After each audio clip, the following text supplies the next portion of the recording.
welcome to the Haven Collective. I'm J.R. Forasteros, and this is the Beacon Bit.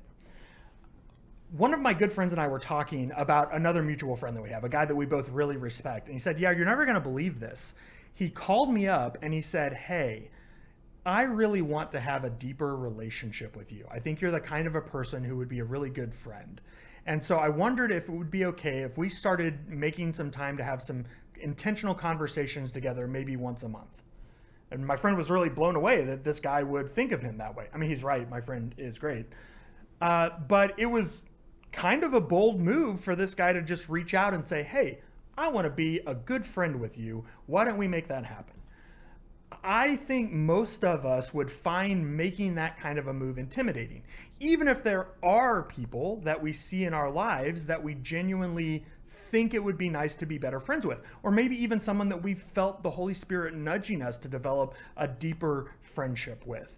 So is there a different way that we can go about becoming better friends with someone? Is there a way that we can avoid some of that awkwardness? Well, I think there is.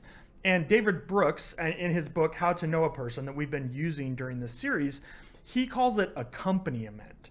I'm going to call it go with-ness, because I think it's a little fun play on go witness. But it's essentially this.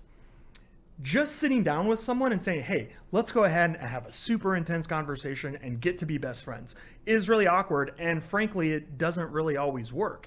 It's a lot easier, rather than looking directly at someone else to try to behold them, to spend some time together looking at something together. It's accompanying them or going with them into a space where they have a deep passion. So maybe they're super into Lord of the Rings, or maybe they really love crafting, or maybe they're a huge sports fan. Whatever it is, right? This idea of entering into their space, into a space where they're more comfortable, where they're more at ease. It's kind of like their home space.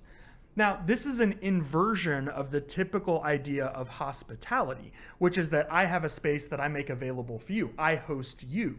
This is flipping it on its head and saying, how about if instead of I'm hosting you, I put myself at your mercy and I make you the host?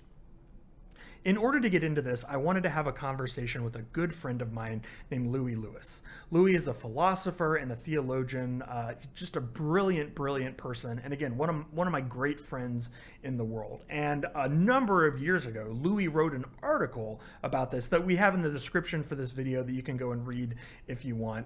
But I thought rather than just reading Llewie's article to you, we'd bring Llewie on and do an interview so you could hear Llewie in his own words. And so we're going to talk about hospitality, about what it means to host, and about how Jesus flips all of that on its head.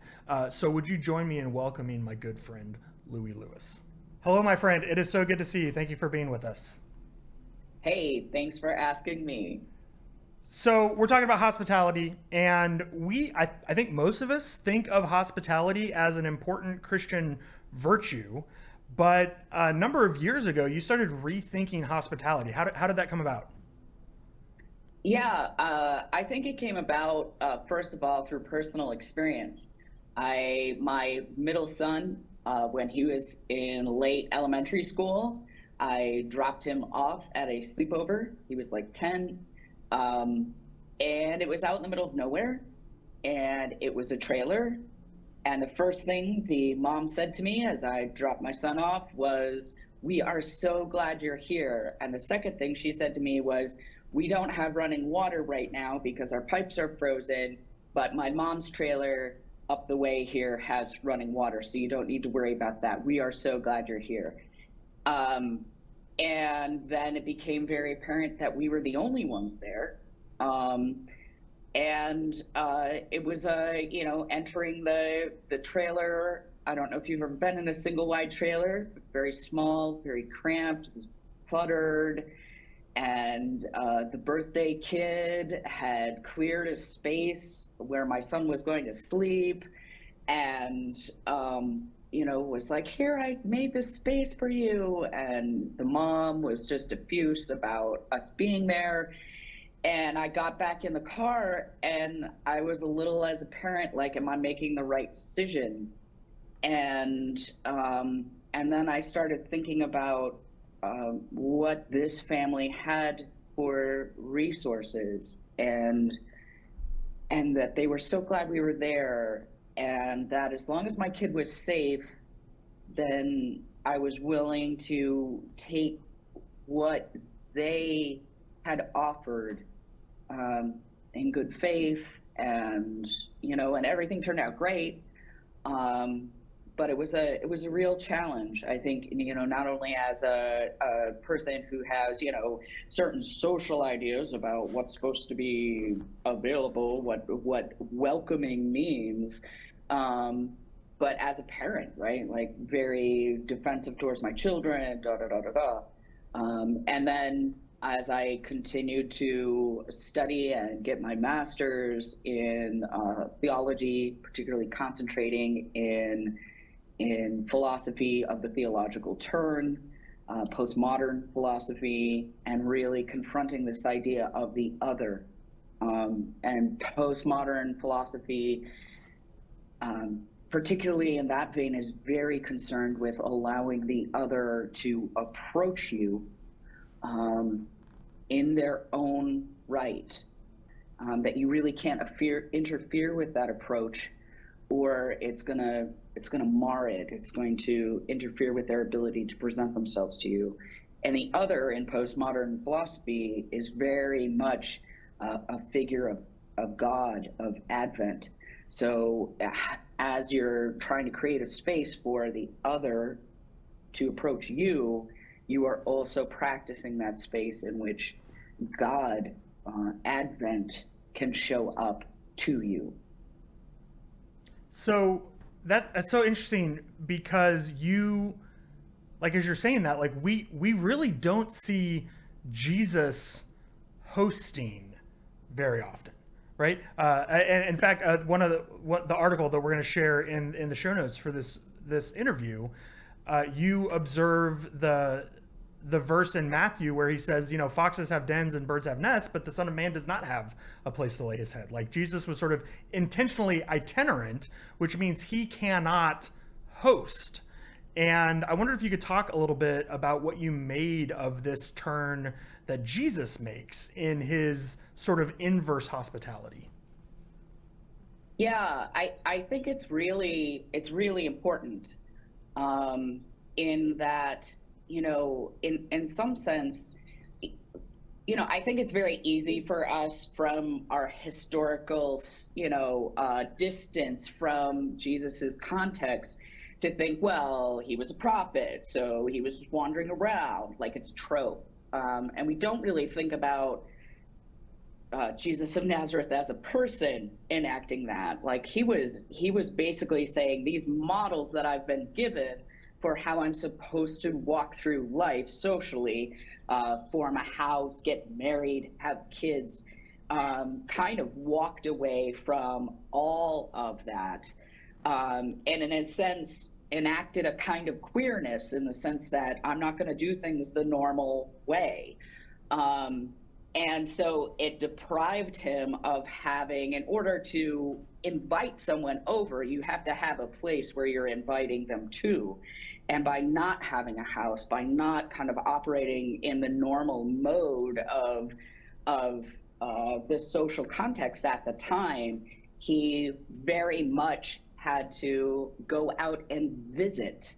In that pericope where he is calling Matthew, he goes to his place of work. Like that's the first place where they are, and it's not a particularly, it's a tax office, right? Which is not only all the things we think about tax office, but also that was an arm of the Roman occupation at that time. So it was a little bit more fraught than that. And then basically invites himself over, like, hey, Jesus, where are you going? I'm going to your house. Which is kind of a weird move. But yeah, Jesus is that friend. But in that way, Jacques Derrida talks about this, this kind of play back and forth between the guest and the host. And in that way, in that visitation and that inviting himself over, he's inaugurating Matthew as host. He's making him the host, he is basically accepting whatever Matthew is going to offer at that moment. He's making Matthew in charge of the interaction. Well, Llewie, my friend, thank you for your wisdom and your insight. Thank you for illuminating this really strange and beautiful quirk of Jesus for us. It is such an honor to have you with us in worship this week. Hey, again, thank you for having me. It's a real pleasure. I love that perspective on hosting, that we can actually go beyond extending hospitality to someone else and putting ourselves at someone else's mercy, making them the host, giving them the power in the relationship. And that's really what I think Brooks's idea of accompaniment, what I'm calling go with-ness, looks like. We're putting ourselves at the mercy of someone else. We're becoming interested in what they're interested in, not for the sake of the thing, but for the sake of the person.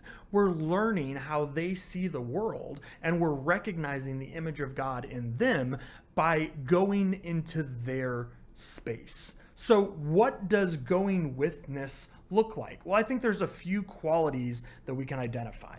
One is patience. It takes a while to earn the trust to do this, and it can take a while to figure out how and why another person is interested in things. So, just be patient. This is not a process that happens overnight. The second thing is playfulness. I really hope this is fun. Hopefully when you're engaging someone else's passions and interests and desires, you're doing it in a way that is exciting, that is interesting, that's sparking the joy of discovery, curiosity, creativity.